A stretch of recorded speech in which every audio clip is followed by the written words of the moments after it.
Hello honeys! Welcome back! Ayan guys, ang taga kong di nag-upload. 2026 na, nawala na yung ads ko. Anyway, again, welcome to my channel. Grabe ang sarap ng kain nila, oh. Grabe naman, di naman nag-aaya.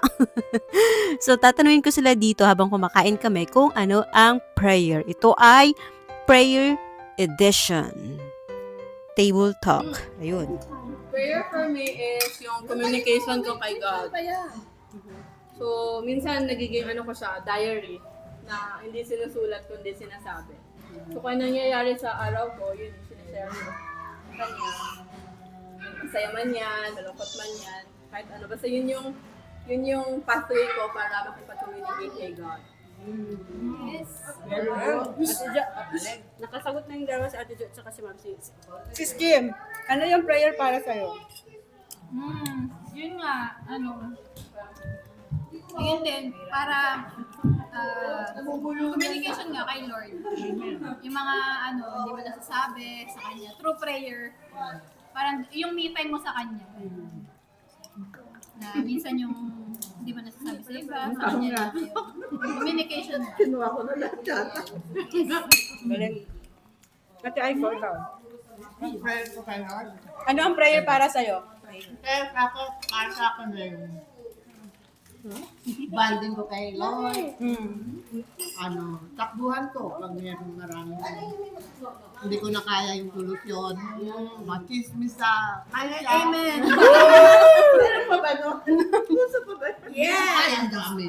Hindi ko na kaya yung mga hirap ng trabaho. May gano'n ka pala? Ay, stress ka naman sa trabaho. Sa trabaho. Sa pao. Yun. Sa Lord lang, sa kanya lang ako tumatakbo. Amen. Amen. Amen. Anong prayer? Anong prayer? Ano ang prayer para sa'yo? Ang prayer para sa akin is yung habang kinakausap mo si Lord, nagiging comfort zone mo siya.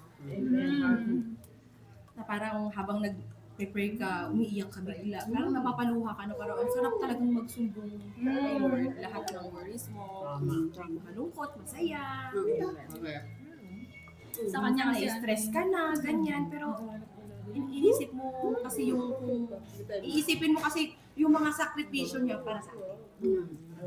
Pag sa Kanya kasi walang judgment. Walang judgment. Kahit ano pa yan.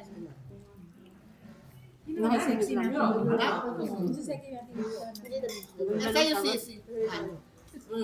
Sa'yo naman Sisi. Ako yung prayers, ano ba yung sagot ko last time? Nakalimutan ko na. So, ang prayer sa akin is yung access ko ka sa Panginoon.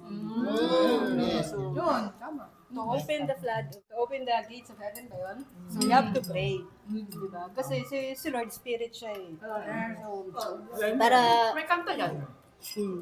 so ano siya, kailangan natin, kasi relasyon tayo, hindi naman pwedeng, ka lang, yung parang tuod ka lang na wala kang ginagawa, parang naghihintay ka lang kay Lord. So tayo, nakikipag-communicate tayo through prayer. So para siyang password na, para mabuksan yung wifi na may password, kailangan natin mag-pray sa Panginoon. Diba? Gusto mo?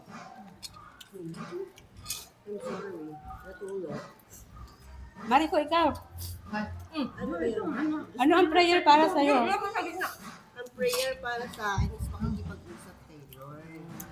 Always. Kasi di ba kahit anong time, pwede mo siya makausap. Walang kailangang, walang limit. Kumbaga anytime, ano man yung mangyari, siya lang naman din ang mag-help sa'yo.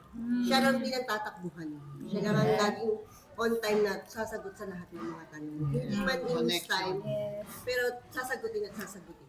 Yes! Ganda. Bakit mahalaga ang prayer? Sa atin na Kristiyano. Bakit sa atin mahalaga talaga yung prayer? Sa akin kasi puso na yun eh. Puso na tayo po Ano sa na tayo? papasalamat. Hindi na tayo. Immune na tayo. Immune na tayo. Immune tayo kayo.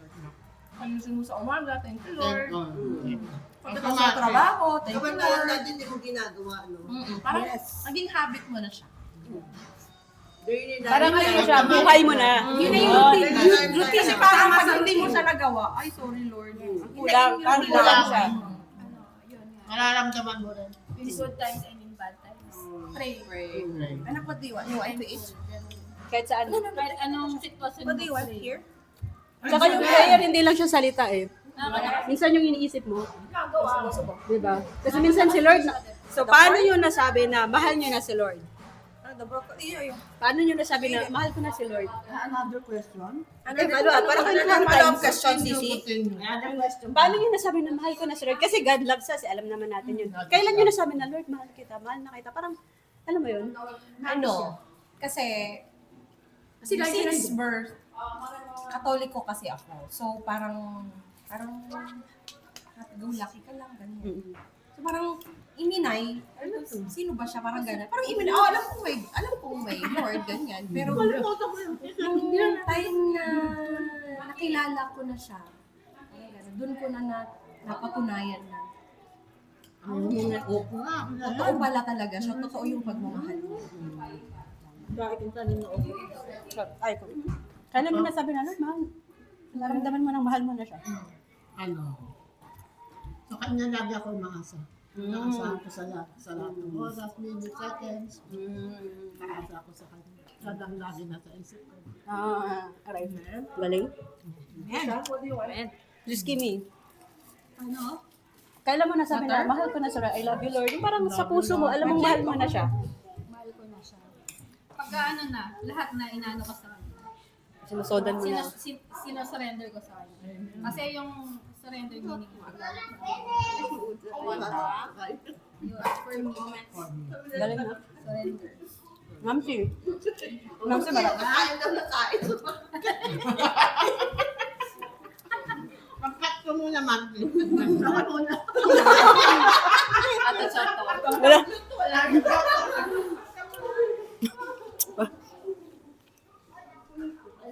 Pang YouTube to. Diretso upload, wala edit. Paano mo? Kailan mo nasabi na mahal mo na si Lord? Ako kasi, alam ko mahal ako ni Lord. Yes, yun nga. Kaya nga, siya yung una nagmahal sa akin. True. In return, talagang, Gusto ka na sisi? nung tayo ay, tinawag na bilang kanyang anak.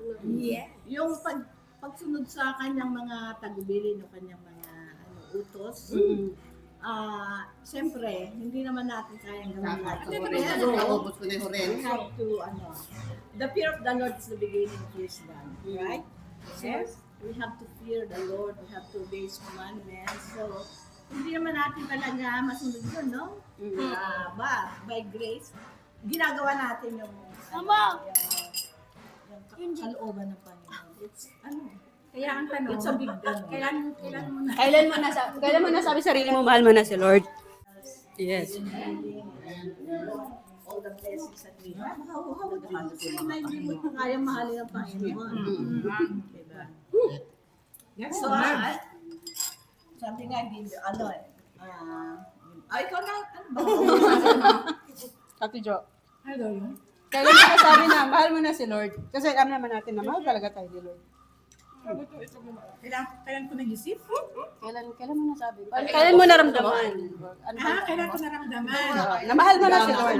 Kailan ko naramdaman na mahal ako ni Lord? Mahal mo siya. mahal mo na si Lord. Kailan mo naramdaman? Kailan mo nasabi sa sarili mo na mahal mo na si Lord? Mahal ko na si Lord. Wala nung tinanggap ko si Lord sa akin bilang Diyos, ang pagligtas, at buhay. Pang Miss Universe? Ikaw umiyak. Mahal ko rin siya. Bait niya pag nalagyan niya. Okay, ano ba? Sorry! Walang edit yun, Ate Jo. Okay, ano ba? Image. Pwedeng yung ay,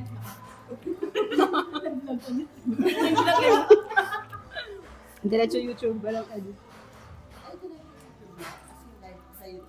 Hindi ko na-edit yan. Nakakatamad mag-edit eh. Diretso na yun. Okay na yung sis? Okay na yun.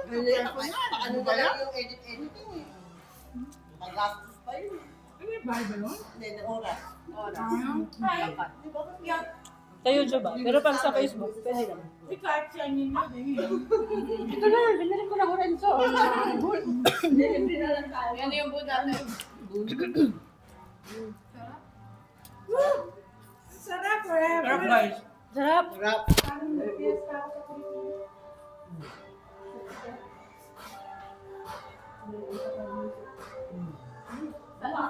Dito sa Escor, pero may ano siya, kasi silang grupo yung tinapa. Escor at saka Escor.